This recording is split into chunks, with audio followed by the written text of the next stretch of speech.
the one of the things we have to do, and we haven't done properly yet, is set up legitimate routes Roots, and exactly. legitimate Yeah. mechanisms. And if we don't do that, it's going to be very hard to make what the Prime Minister talked about fly. Let's start with the reaction to government plans to reject asylum seekers who arrive on small boats with their claims made inadmissible. Those individuals will be removed from Britain and prohibited from returning or claiming citizenship. The government will also seek powers to detain tens of thousands of people and place the Home Secretary under a legal duty to remove them as soon as reasonably practicable. Well, let's speak to former Shadow Home Secretary David Davis. He's also a former Brexit Secretary and the Conservative MP, of course, for Halton Price and Howden.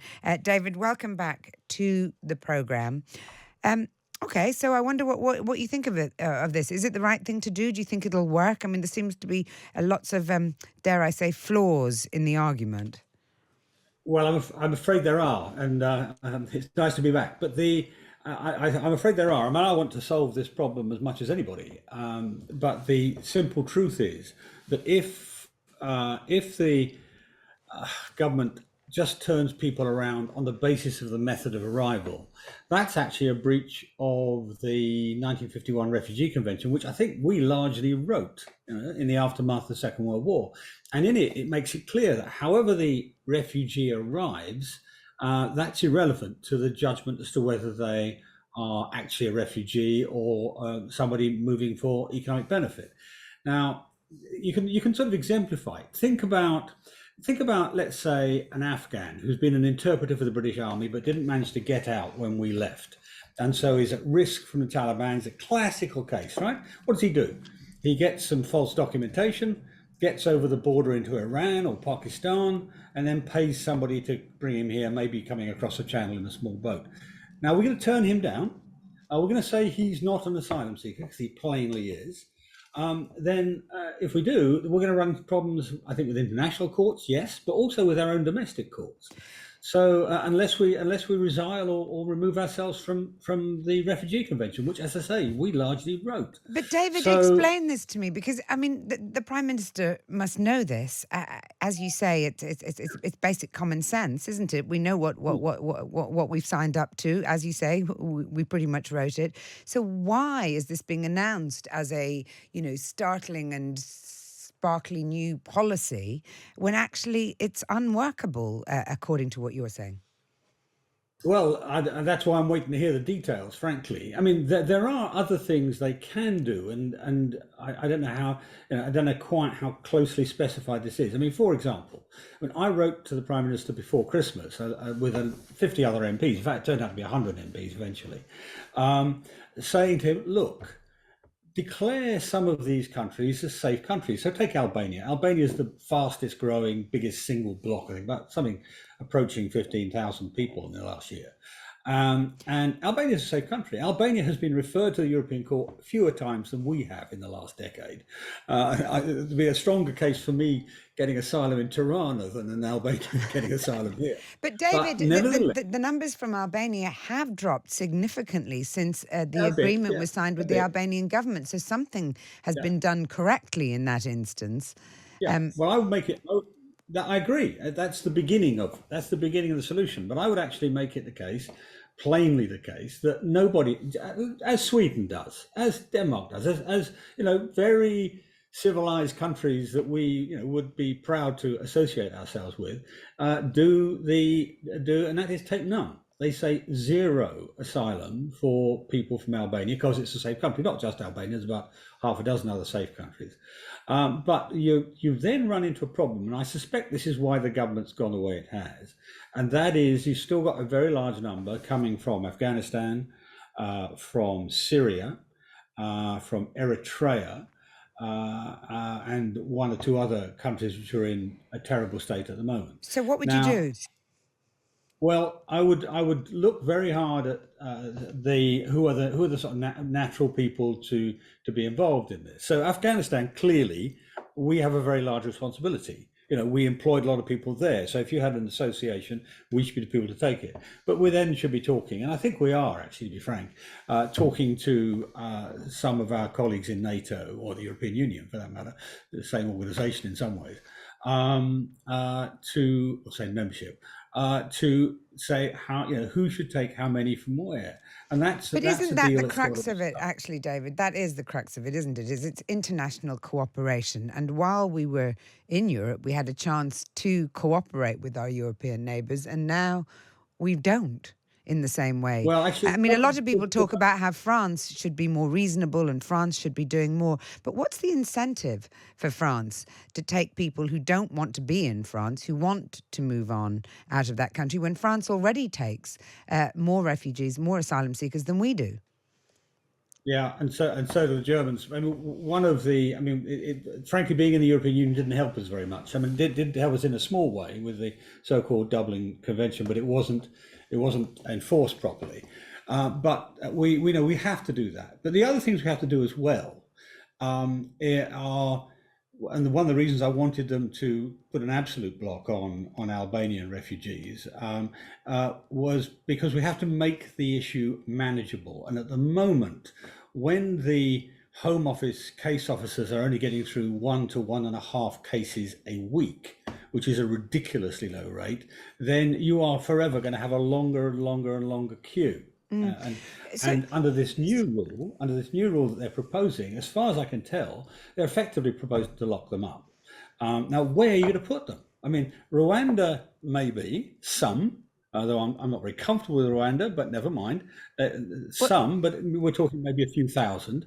This is going to be what 1 month's supply, if that's the right word, of migrants. So I don't think they've thought that one through carefully at all, but because David, don't you you're think going to that part have. of the problem is the language we use, like talking about human beings as 1 month's supply? I mean that Yeah, I already know, I know. dehumanizes people It's who awful. are often in a really really bad situation, and all of this rhetoric around it. I mean that the Albanian figures, as I say, have dropped, but there are many people still trying to come here, in different levels of desperation. How do we balance this duty to genuine asylum seekers with a fair and effective system when what politicians seem to be interested in doing is getting a headline, fighting a culture war, and not actually doing anything tangible about the issue? Yeah, and I'm afraid. I mean, there is some truth in that, and it's been true for every government of every persuasion, at least since '97. When I was Shadow Home Secretary, I mean, it was very plainly what was going on then. So the temptation is to replace action with rhetoric, and the rhetoric's not very nice. My view, I mean, to come back to the substantive issue, the one of the things we have to do, and we haven't done properly yet, is set up legitimate routes Roots, and exactly. legitimate Yeah. mechanisms. And if we don't do that, it's going to be very hard to make what the Prime Minister talked about fly. Now, maybe they're going to do that. We haven't heard the whole story. We haven't seen the whole bill. If they do that, then at least there is a moral basis to this. I mean, put to the legal issue to one side, there's a moral issue here too. We have for 200 years at least taken people who have been oppressed by dictatorships and oppressive states. And I don't want to see that come to an end. But I don't want to see it destroyed either by being overwhelmed by economic migrants. So we've got to find a way of making that differentiation. David, just finally, before you go, I wondered what you make of the reports in the Times today that Boris Johnson has put his father's name forward for a knighthood in his resignation honours list. Anyone in your family that you fancy putting up on on a list? And anyone you think deserves similar honouring? Well, I mean, I have to what tell you, just so you know, that my inbox is brim full of outrage, I think is the best way to describe it. I mean, Paul from Swindon is one example. Anyone with any self-respect will not accept a Johnson honour. It would trash their credibility as a human being. And that's a polite one. Funny you should say that. A government whip not that long ago said to me, "Why won't you take a knighthood?" And my answer was not that different from your correspondent. I think it's bad. I think it. Look, I think it's just not proper. Without getting too emotional about it, and I actually think there should be a limit on the number of honours that a resigning prime minister can have. A resignation list should be a very limited list, allowing prime ministers to reward people who've done things very, very significantly in the public interest. That's the test, in my view. It's Not it. loyalty to the prime minister. Massively important that it's about things in the public interest. And I can't see what it is that Boris's father has done to earn that. Interesting, you say you wouldn't have taken, or you didn't take one recently offered, and that you agree with Paul from Swindon about the anyone with self-respect not accepting a Johnson honour. Do you think that he's devalued honours by putting in a list like this? And do you think he's done it for? I mean, is there a clever reason behind it? Oh, Distraction from no. Partygate, perhaps? People often attribute to Boris clever reasons when when the reasons are sort of obvious.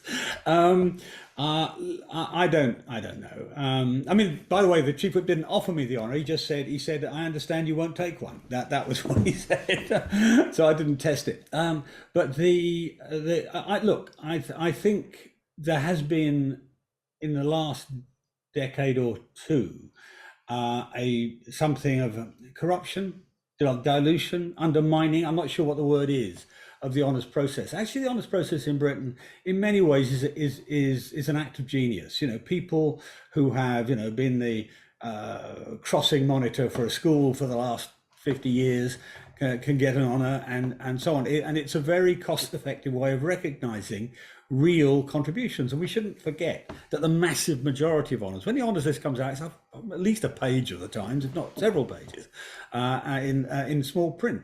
And so we shouldn't undermine the whole thing on the basis of this. But I think we need to get a grip on the completely lax way we allow retiring leaders or retiring prime ministers to use the list. It should be exercised with discretion and some sense of propriety. And the early indications are this hasn't been.